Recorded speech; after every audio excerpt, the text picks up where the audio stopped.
Bonjour et bienvenue, je m'appelle Lisa Cupé et je suis comportementaliste équin. Bonjour Arnaud. Alors, une petite vidéo pour vous présenter le principe des longues graines. Oui mon garçon, je sais, tu es beau. Avec Arnaud en star. Donc en fait voilà, c'est une vidéo qui va présenter les étapes pour enseigner les longues graines à un cheval. Donc on va utiliser monsieur comme modèle et son copain Abano. Donc deux chevaux au caractère assez différent, à qui j'ai appris les longues graines il y a quelques mois, et donc on va pouvoir suivre ensemble leur évolution tout en détaillant un peu les étapes qu'on va mettre en place pour apprendre les longues graines. Donc ça va être une vidéo non exhaustive bien sûr, je ne vais pas vous montrer le temps que j'ai mis sur chaque étape. Il faut savoir qu'en fonction du cheval les étapes sont plus ou moins lentes, mais voilà. Ça va quand même permettre de faire une bonne introduction, d'avoir les bases et de pouvoir partir sereinement en balade aux longues graines. Et donc voilà, monsieur Arnaud va nous accompagner tout au long de cette vidéo. Je vous laisse voir la suite et je vous dis bon visionnage. Alors la première étape, on va parler des prérequis. Donc tout ce qu'il faut avoir avant d'entamer les longues graines avec son cheval pour commencer les travaux de longues graines en sécurité. Donc on lit les longues graines, je rappelle qu'on va potentiellement devoir se placer à l'arrière du cheval. Donc il faut qu'on ait une confiance totale dans le cheval et une maîtrise totale du cheval. Alors on va avoir deux types d'exercices. L'exercice de sécurité, donc dans la suite logique de ce que je disais, et les exercices de confort. Les exercices de sécurité, c'est pour maintenir la sécurité dans tous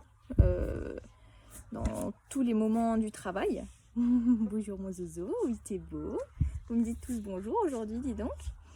Et deuxièmement, l'exercice de confort. Donc ça, c'est tout simplement des exercices qui vont permettre au cheval de comprendre plus facilement ce qu'on lui demande aux longues graines. Alors les exercices de sécurité, on a l'arrêt, on a l'immobilité et on a les flexions d'encolure. L'arrêt, c'est tout simplement l'arrêt du mouvement du cheval, à distinguer de l'immobilité qui est un arrêt prolongé. On demande au cheval de ne pas bouger. On peut lui demander un arrêt et pas d'immobilité par derrière, et le cheval aura le droit de bouger et de s'en aller si on ne lui demande plus rien par derrière. Donc il faut bien avoir l'immobilité avec son cheval. Mais oui mon doudou. Alors là il veut faire l'intéressant le monsieur. Ah mon doudou. Et les flexions d'encolure, donc ça tout simplement ça va apprendre au cheval à tourner la tête à plus de 90 degrés, ce qui va nous permettre de faire un arrêt d'urgence en cas de danger. Après on a les exercices de confort, c'est l'ensemble des exercices qu'il faut connaître pour aider le cheval à... Oui je sais, je continue. Pour aider le cheval à comprendre ce qu'on va lui demander. Par exemple c'est le départ au pas, marche. Si on a un départ au pas qui est fait en autonomie, en liberté ou à pied, donc en utilisant le code vocal marche, et ben ça va nous permettre de transcrire le départ au pas aux longues graines plus facilement, puisque le cheval connaît le mot marche et va l'associer au fait de partir en avant. Donc les longues graines ne seront pas forcément stressantes pour lui puisqu'il connaîtra déjà l'exercice. Donc dans ces exercices, on a tous les exercices de mouvement. Après on a aussi l'arrêt. Donc l'arrêt en liberté. Oh mon doudou, il vient se faire des câlins. Ça c'est beau ça. Donc lui, je vous le montre. Il n'y a pas trop de vidéos de Zoltan aux longues graines, mais c'est le premier à qui j'ai appris des longues graines. C'est un génie dans ce domaine d'ailleurs. Il a tout de suite aimé, c'est vraiment son activité. Du coup, une fois qu'on a les exercices de base, on va commencer à s'attaquer au travail avec les longues graines. Alors la première chose à faire, c'est de faire en sorte que le cheval n'ait pas peur des longues graines, en particulier au niveau de la croupe. Donc il faut savoir que ici ça reste une zone, sur la croupe c'est quand même une zone où le cheval n'a pas l'habitude qu'on le touche. Il y a très peu de chevaux qui sont désensibilisés totalement au fait d'avoir un objet qui vient leur frotter les postérieurs, surtout en mouvement.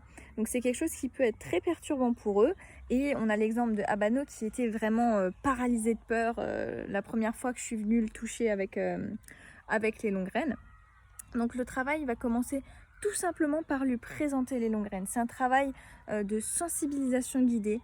Donc pourquoi je dis sensibilisation guidée et pas désensibilisation? C'est tout simplement parce que moi je veux que le cheval ait conscience des longues graines, puisse accepter le contact et ne soit pas gêné par le contact, mais qu'il ne soit pas totalement insensible aux longues graines.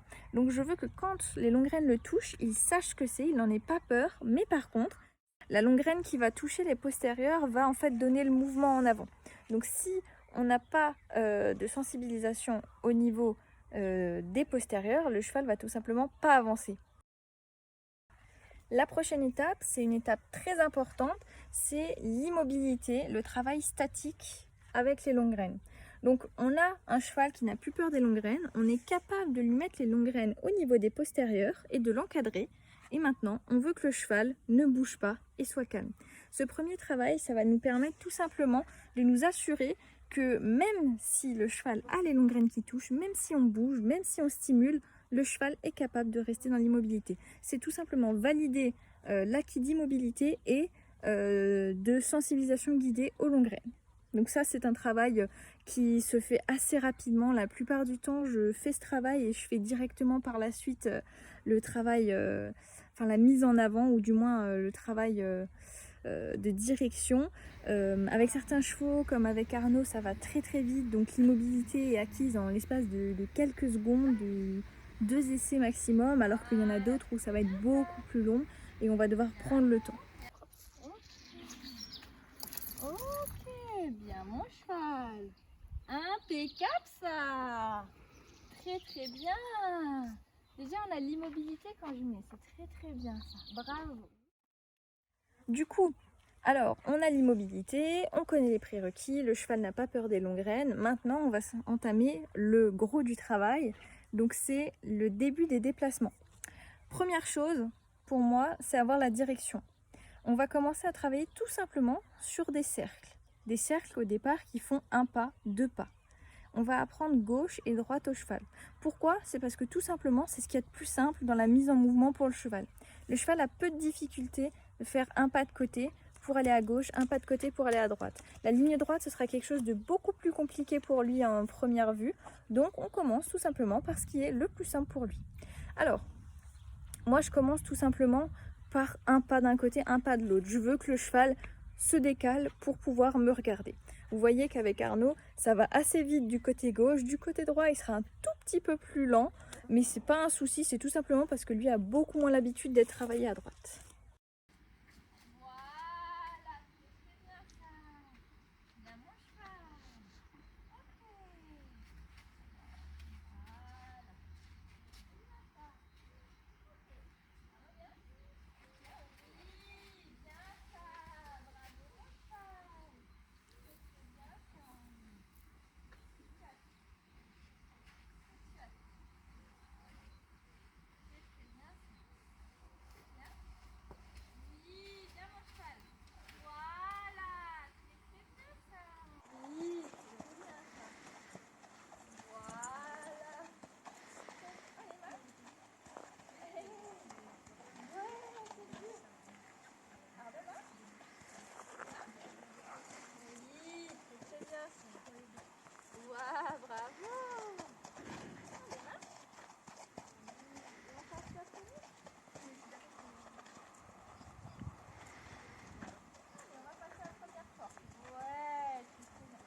Maintenant qu'on a tout ça, c'est la mise en avant qui va être la prochaine étape et l'étape cruciale. Donc, c'est la mise en avant en ligne droite. Alors, la ligne droite, c'est un tout petit peu plus particulier parce que le cheval a quand même tendance, en graine, à vouloir tourner autour de nous pour ne jamais être le seul en avant. C'est assez difficile pour le cheval de s'autonomiser et de dire qu'il va partir loin de nous en ligne droite. Donc, on va d'abord utiliser les codes qu'on a mis en place pour le travail de direction, mais on va tout simplement l'encadrer un tout petit peu plus pour fermer la possibilité de tourner vers soi et entamer la ligne droite. Au départ, moi je vais rester à l'épaule. Pourquoi l'épaule? C'est parce que c'est l'endroit où on a le plus l'habitude de travailler le cheval, que ce soit sur le travail de direction, que ce soit sur le travail à pied en amont, on a toujours travaillé au niveau de l'épaule. Donc là, ça va lui permettre d'avoir quelque chose de connu et les longues graines vont avoir peu de rôle. Au départ, c'est juste là pour dire « Ok, je suis présent ». On lui demande de marcher. Il a l'habitude de marcher. Ok. Arrête mon chouchou. On met assis, tiens ça. Donc, il a l'habitude de marcher. Petit à petit, on va serrer les longues graines et on va lui demander de marcher en utilisant les longues graines. Donc, ça veut dire qu'on va lui...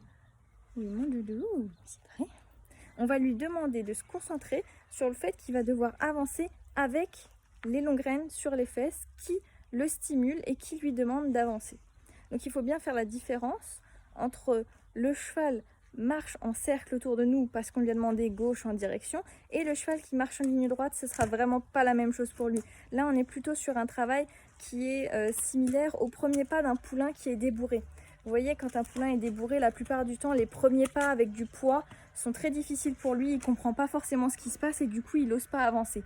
Et bien pour le travail longue graine, c'est exactement pareil. Le cheval a les longues graines qui touchent les postérieurs. En ligne droite, ça va toucher un peu plus fort, un peu plus longtemps.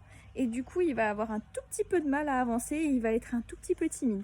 Donc nous, on est là pour l'encadrer et pour lui montrer que c'est pas du tout quelque chose de dramatique d'avancer. Enfin, dernière étape, c'est pas vraiment une étape, mais on va dire que c'est un grand pas en avant. C'est quelque chose que la plupart des gens ont du mal à faire, ou du moins du mal à se lancer au départ, c'est partir en balade. Alors c'est bien beau de travailler dans un endroit fermé, d'être protégé par 4 fils, mais la liberté, ou du moins la balade, c'est quelque chose de très important quand on fait des longues graines, parce qu'on va avoir... Oula chouchou, tu fais quoi? On va avoir la motivation du cheval. C'est quelque chose de non négligeable. Tourner en rond dans une carrière avec les longues graines, c'est répétitif, c'est pas intéressant ni pour vous ni pour le cheval au final. Par contre, partir en balade, là, on va avoir un intérêt. Déjà, on va pouvoir travailler sur l'autonomie du cheval. Un cheval qui est capable de partir en balade aux longues graines, c'est un cheval qui aura beaucoup moins de mal à partir seul en balade à cheval, de traverser des gués, de tous les exercices où il a besoin d'autonomie. C'est quelque chose qui va l'aider et qui va lui permettre de se sentir beaucoup plus à l'aise, puisqu'on aura travaillé sur l'autonomie. Il saura gérer quand il est devant. Même si nous, on est aux longues graines, on l'encadre, on lui explique ce qu'il y a à faire. C'est un pas à passer et je pense que c'est très important. Alors, un cheval comme Arnaud, ça a été tout de suite une révélation. Il a adoré et vraiment, je pense que partir sans les longues graines en balade, pour lui, c'est carrément plus envisageable. Vraiment, c'est quelque chose qu'il adore. Ça se voit, on voit le dynamisme dans son pas, et alors les codes sont appris et connus sur le bout des doigts. Hein. La fluidité des actions avec ce cheval est fabuleuse. Allez, trotte. Oui. Et oh, là. Oh. C'est quelque chose qui est très encourageant, et en plus, moi, ça va me permettre de lui proposer des tonnes de situations différentes qu'il n'y aura pas dans une carrière. On va avoir un oiseau qui s'envole, on va avoir un petit gué, on va avoir un point à passer. Toutes ces choses qui vont entamer son travail aussi sur les peurs, son travail sur la gestion des émotions, et ça c'est super important pour le travail d'un cheval. On a un cheval qui est motivé, qui est confiant, qui est autonome, et c'est tout ce qu'on veut. Voilà, donc on a terminé de présenter les grosses étapes du travail aux longues graines. Ces étapes sont non exhaustives bien sûr, mais elles présentent le cheminement classique de l'apprentissage. Je vous laisse maintenant sur 2 petites vidéos, un petit travail de Amir aux longues graines, partir en balade aux longues graines, travailler à 2 doigts en balade, et sur une vidéo de Habano qui apprend le code gauche aux longues graines. Je vous souhaite une très bonne journée et je vous dis à bientôt.